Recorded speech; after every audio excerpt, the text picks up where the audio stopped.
naa ñi moom attaqué. macha waaw muy mbër da ngay attaqué. loolu rafet na Boy Niang. Boy Niang miinu ma ko noonu quoi. Boy Niang papaam laa doon bëre.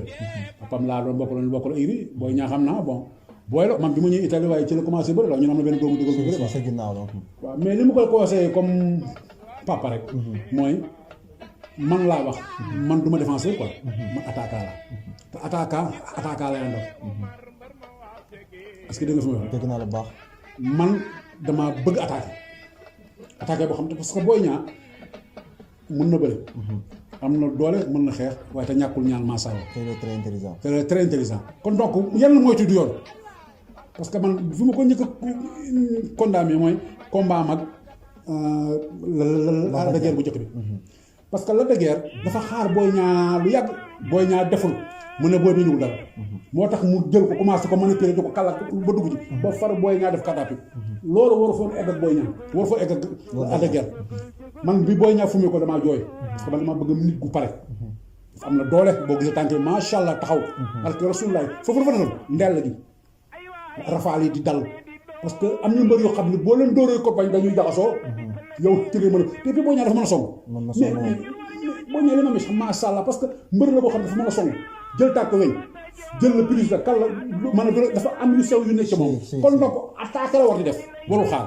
man suma philosophie man ay papaam mbër la ñu yooyu yëpp sa bien beau ñi ko géré ñi ay borom xam-xam na bi ñuy bëri ñu bëriwuñu waaye damay wax man sama li ma xam man.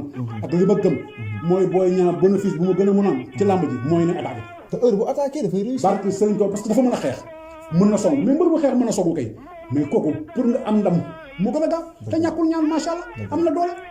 ngay bagaar bu àll bi sifflé mu samp tànkam xeex jixaat parce que mbëri koo ci xeexal boo leen ko dalee la ñuy jaxasoo pour nga jël leen day yomb mais boo xoolee léegi combat ay Yékini Junior ak Tapha Tine xam nga Yékini Junior xeexam bëndul noonu. di nga attaqué bi mu attaqué Tapha Tine ak ni mu bëree sax ni mu bëree sax normal moom Yékini Junior mais fexe na ba pénétrer Tapha Tine. si biir yegg ko sori. ba yegg ko sori. waaw Boy Niang war na mën am moo gën a taxaw. moo gën a gaaw moo gën a gaaw moo gën a efficace tamit. moo gën a efficace. dëgg la te ñu wax dëgg ba di leen yàlla dëgg la bëgg. dëgg la Boy Niang ku koy xaarloo mooy bëggoo mu avancé ci làmb barke yonent yàlla moom. dafa jot sax mu arrêté xaar. du Boy Niang man Pape Cissé maa ne la en tant que ancien lutteur Pikine maa ne la bul xaarati mbër. yàlla ma Balla Gaye na dem bëre. xoolal Boy Niang daan ak daanu fi am. ku bëriwul doo daanu. nit bëri na ba daanu dem waaye nga yóbbu victoire. dëgg la yaa ngi dégg kon donc Boy Niang bëril xale nga am nga doole sa kalam yëpp làmb la.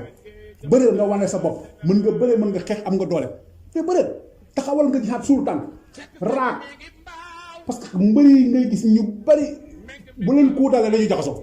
te yow mën nga song te jeex loolu laa koy dégg Boy Niang damaa bëgg daal beneen combat bu am. sa combat ak Balla Gaye bi. damaa bëgg nga taxaw Balla Gaye jihaat xeex. waxal ak moom ci caméra directement Boy Niang xeex damaa bëgg nga xeex jihaat bëreeg moom taxaw jihaat ko xeex la